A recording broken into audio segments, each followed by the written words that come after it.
Lecturer of accountancy. आज हम topic discuss करने वाले हैं, उसमें हम डेफिनेशन ऑफ अकाउंटिंग और बेसिक अकाउंटिंग टर्म्स जिसमें assets, expenses, liabilities, capital and income को डिस्कस करेंगे। तो स्टार्ट करने से पहले हम डिस्कस करेंगे अकाउंटिंग की application.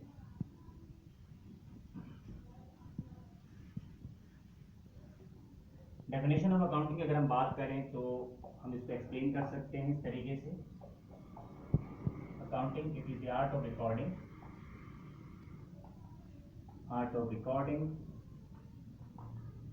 classifying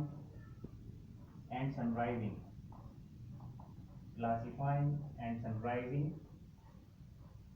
business transactions in a systematic manner. Business transactions in a systematic manner for the purpose of finding the financial position of business enterprises.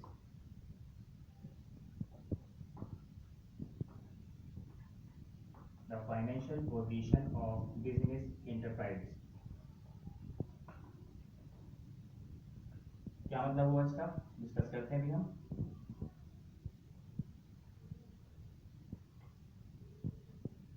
किसे कहते हैं अकाउंटिंग?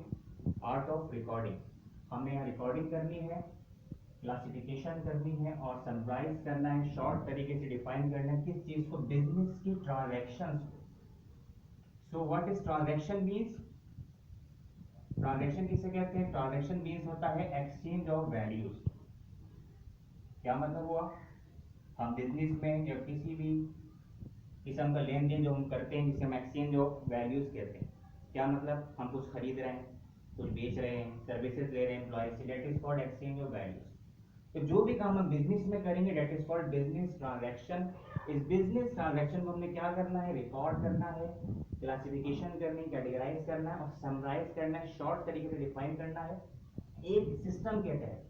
वो सिस्टम हमें अकाउंटिंग पढ़ाएगा कि अकाउंटिंग में system किस तरह जनरेट करना है हमने, ठीक है।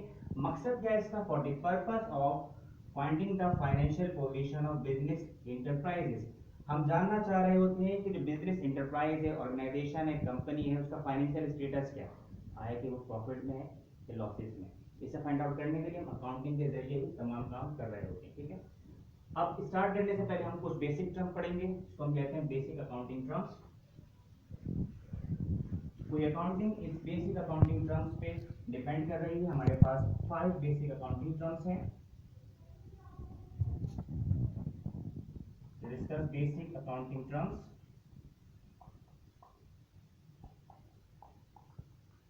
The first one is assets, then expenses, liabilities, fourth one capital, and then income.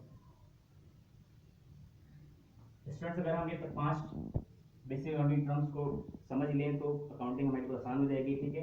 ये 5 अकाउंटिंग टर्म्स हैं जिस पे डिपेंड करते हुए तमाम हमारी अकाउंटिंग डिपेंड कर रही है। First one is assets. Asset किसे कहते हैं डिस्कस करते हैं हम। डेफिनेशन एसेट्स की, all those resources which we own in the business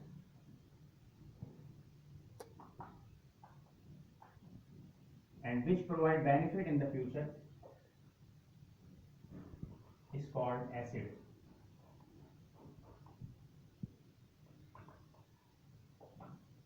In the future, assets जिसे कहते हैं एसेट्स, कोई भी रिसोर्स जो हमारे पास मौजूद है जिसको हम इस्तेमाल करेंगे बिजनेस में, that is called our assets. अब इसमें हमारे पास कैटेगरीज हैं। अगर हम बात करें एसेट्स की तो एसेट में हमारे पास हम इसे कैटेगराइज कर सकते हैं 2 मेन कैटेगरीज में। We have current assets and non current assets. Current assets and non current assets.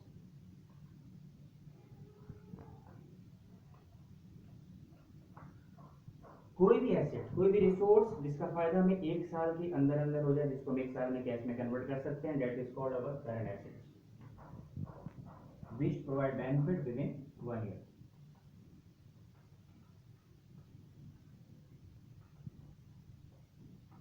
Within 1 year is called current asset. तो इसमें हमारे पास हम कैश ले सकते हैं बैंक, तो पैसा हमारे पास मौजूद है on hand, that is called cash, जिसको हम बिजनेस में इस्तेमाल करेंगे, बिजनेस में बेनिफिट लेंगे, कोई भी चीज खरीदनी है इस्तेमाल करना है, कैश हम बेनिफिट देते हैं, that's why it is called asset, और इसका फायदा हमें विद इन 1 ईयर मिल जाता है, that's why it is called current asset. Same ऐसे ही अगर पैसा अकाउंट में रखा हुआ है, दैट इज कॉल्ड बैंक। ठीक है, तो जो भी हम पैसा बैंक से इस्तेमाल करेंगे, जैसे इस्तेमाल करेंगे पैसा इस्तेमाल हो जाएगा, खत्म हो जाएगा। ठीक है, that's why it is called current asset, जिसका फायदा विद इन 1 ईयर हमें मिल जाए। तो ऐसे ही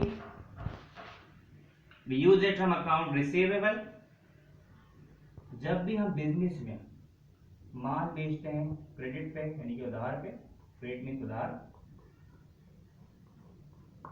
हम रिटर्न इस्तेमाल करते हैं, that is called account receivable. Again account receivable क्या है, वो एसेट जिसका फायदा हमें विद इन 1 ईयर मिल जाए। इसका जो ड्यूरेशन है वो नॉर्मली 1 मंथ का होता है। ठीक है, सेम ऐसे ही bill receivable and note receivable.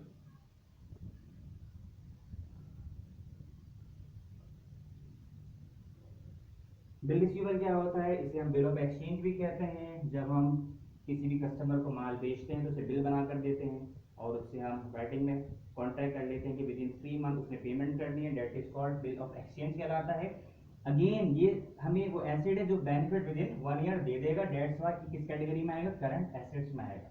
Same ऐसे ही नोट रिसीवेबल क्या है, नोट रिसीवेबल में बाकायदा कस्टमर हमसे प्रॉमिस कर लेता है कि वो हमें विद इन 3 मंथ्स पेमेंट कर देगा, अगेन बेनिफिट हमें मिलना है, dates why it is called current asset, और ये हमारा नोट रिसीवेबल कहलाता है, इसको भी हम किस मिलेंगे, करंट एसेट्स मिलेंगे। सेम ऐसे ही अगर हम कोई खर्चा एडवांस में कर लें उसे हम प्रीपेड कहते हैं, कोई भी खर्चा एडवांस में कर रहे हैं, पेमेंट पहले से कर दी है, प्रीपेड कहलाता है, ये भी हमारा क्या करंट एसेट है, इसका फायदा भी विद इन 1 ईयर मिल जाएगा। अब हम इसके बाद डिस्कस करेंगे नॉन करंट एसेट, जिसको हम फिक्स एसेट भी कहते हैं डिटेल में। सो फिक्स एसेट किसे कहते हैं हम, non current assets, non current कहें या फिक्स एसेट्स कहें। How can we define fix assets,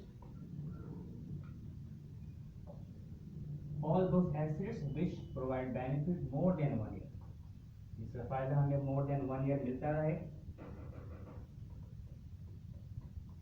more than 1 year is called non current या fixed assets। जैसे कि हमारे पास इसको हम कैटेगराइज करें, मजीद इसको हम कैटेगराइज कर सकते हैं 3 पार्ट्स में, tangible fixed assets,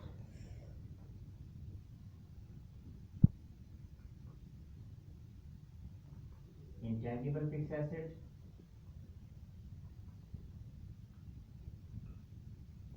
and then natural resources।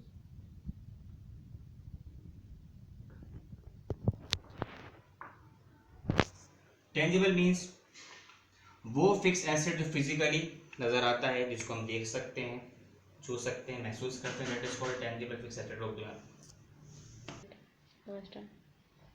Now we have 2 categories in tangible fix asset according to life, unlimited life and limited life. Tangible means ये जो फिजिकली चीज नजर आती है, देख सकते हैं। ठीक है, लाइफ के हिसाब से बात करें तो अगर हम इसको कैटेगराइज करें तो ये हमारे पास लैंड वो फिक्स एसेट है जो आता है। Unlimited life tangible fix asset है, फिजिकली हम देख सकते हैं लेकिन इसकी लाइफ हम एस्टिमेट नहीं कर सकते। ठीक है, बाकी तमाम हमारे पास आते हैं limited life tangible fix asset. मिसाल के तौर पर furniture, equipments, plant assets, different plants हमने जो लगाए होते हैं, मिसाल के तौर पे पेट्रोलियम को प्लांट अपने लगाए हुए हैं, मशीनरीज हैवी मशीनरीज को कहते हैं प्लांट एसेट्स, डिफरेंट मशीन्स,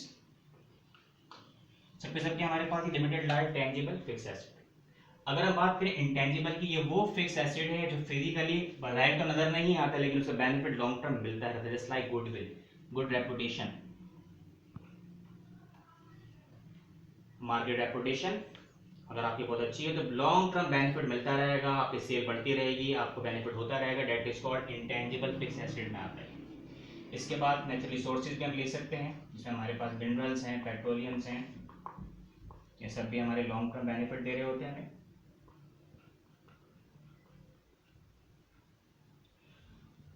ठीक है क्लास, तो हमारे पास जो यहाँ पर हमने डिस्कस किए एसेट्स, उसमें हमारे पास जो इंटेंजिबल, नॉन करंट में टेंजिबल, इंटेंजिबल नेचुरल रिसोर्सेज को हमने डिस्कस किया है, ये हमारे पास कहीं फिक्स एसेट है, इनका बेनिफिट मोर देन 1 ईयर हमें मिल रहा होता है। अब हम डिस्कस करेंगे इसके बाद नेक्स्ट वन,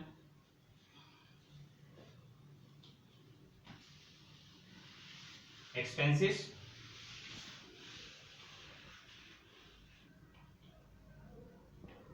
एक्सपेंसेस से मुराद क्या है, जो भी हम बिजनेस में खर्चात करते हैं, खर्चे करते हैं, बिजनेस को चलाने के लिए कर रहे होते हैं, ये लाजमी होते हैं, ज़रूरी होते हैं, इसके बगैर हम बिजनेस अपना रन नहीं कर सकते हैं।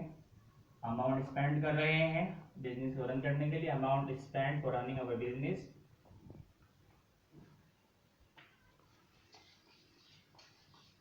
Is called business expenses.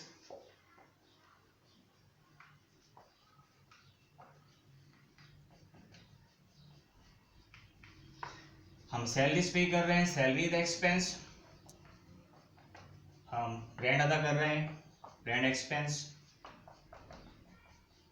हम अपनी कंपनी की एडवर्टाइजमेंट कर रहे हैं, that is called advertising expense. जो भी खर्चा बिजनेस को रन करने के लिए हम करते हैं, डेट इज कॉल्ड बिजनेस के एक्सपेंसेस कहलाते हैं। और बहुत सारे एक्सपेंसेस फर्दर इसमें हो सकते हैं हमारे पास, यूटिलिटीज एक्सपेंस,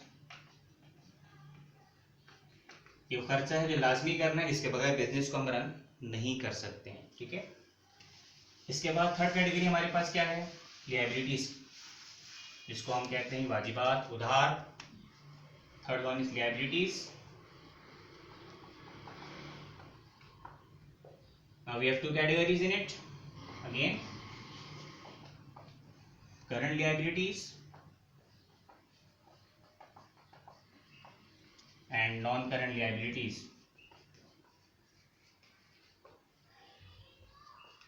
अगर हम बात करें liabilities की, current किसे कहेंगे हम, which will have to return back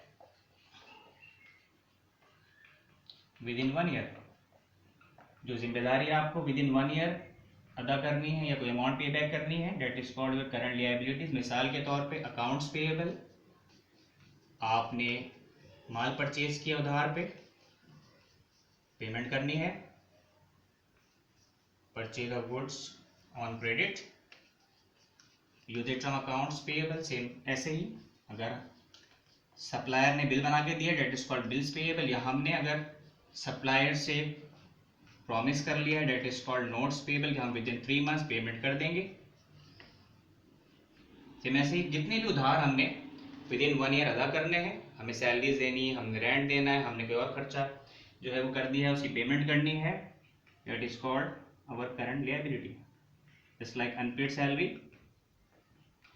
unpaid rent, सबके सबके हमारे करंट लिएबिलिटीज। अगर हम बात करें नॉन करंट लिएबिलिटीज की क्लास, तो इसमें हमारे पास क्या है, वो उधार जो लॉन्ग टर्म बेसिस पे लिया आपने, आफ्टर 1 ईयर पे बैक करना है, जैसे कि लॉन्ग टर्म बैंक लोन, या कंपनीज अपने डिबेंचर इशू करते हैं, बॉन्ड इशू करते हैं, उसका ड्यूरेशन भी मोर देन 1 ईयर होता है, इसको भी हम नॉन करंट लिएबिलिटीज में ले सकते हैं। अब हम मूव करेंगे द फोर्थ वन, जिसको हम कहते हैं ऑनर इक्विटी या फिर कैपिटल। हम कैपिटल का है या इसको ऑनर इक्विटी का है, क्या चीज है ये, जो भी इन्वेस्टमेंट ऑनर कर रहा है बिजनेस में, दैट इज कॉल्ड कैपिटल या फिर ऑनर इक्विटी। मालिक ने अपना जो पैसा इन्वेस्ट किया बिजनेस में, the amount which owner invested in the business is called capital या owner equity. Owner invested in the business is called capital और ऑनर इक्विटी। असल में तो इन्वेस्टमेंट हम कैश कर रहे हैं या कोई और चीज कर रहे हैं, एसेट कर रहे हैं, जो एसेट अपना है that is called your capital, owner equity. इसके बाद हम आखिर में डिस्कस करेंगे income. What is income means, जो भी बिजनेस से हम पैसा कमा रहे हैं, जिसको हम उर्दू में आमदनी भी कहते हैं, the amount which we receive from our business is called income। जैसे कि आपने माल बेचा, so sale is your income account. आप कमीशन पे काम करते हैं, आपने सर्विसेज दी हैं, that is called commission income. Commission की अमाउंट रिसीव करते हैं आप, that is called your income. आप इंटरेस्ट की अमाउंट रिसीव कर रहे हैं, इंटरेस्ट इनकम। आपके पास रेंट आ रहा है, that is called your rent income. तो जो भी अमाउंट आप बिजनेस से रिसीव कर रहे हैं, जो सोर्स ऑफ हमारी इनकम कहलाती है, उसको हम इनकम कहेंगे, इसको हम रेवेन्यू भी कह सकते हैं। इसके बाद स्टूडेंट्स हम डिस्कस करेंगे अकाउंटिंग इक्वेशन असल में क्या है, जो रिलेशन बताएगा एसेट्स का, लायबिलिटीज का और कैपिटल का।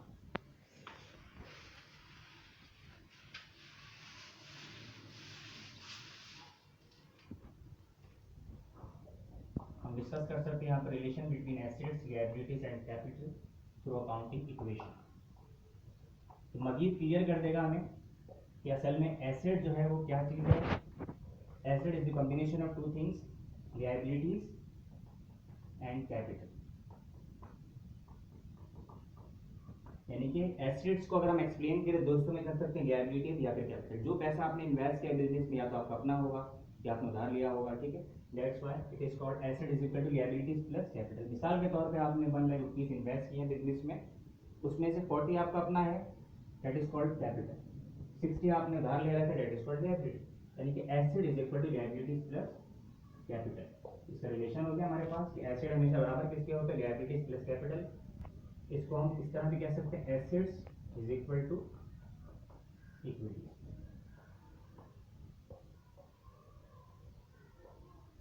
स्टूडेंट हमने जो है टॉपिक को डिस्कस किया था, डेफिनेशन ऑफ अकाउंटिंग को हमने कवर किया इस टॉपिक इस वीडियो में। उसके अलावा हमने डिस्कस किया है कि 5 बेसिक अकाउंटिंग टर्म्स क्या होती हैं, एसेट्स क्या होते हैं, एक्सपेंसेस क्या होते हैं, लायबिलिटीज क्या होता है, कैपिटल क्या होता है, इनकम क्या होता है। मैं होप करता हूँ कि आप लोग इसको समझेंगे और इंशाल्लाह ये आपको हेल्प करेगा। जो टॉपिक हमारे पास आता है पेपर में आइडेंटिफिकेशन ऑफ अकाउंट्स के नाम से, जहाँ आप आइडेंटिफाई कर सकते हैं कि कौन से अकाउंट का ताल्लुक, इसका ताल्लुक किस कैटेगरी से होता है। होप आपने एंजॉय किया होगा। Best of luck for the exams.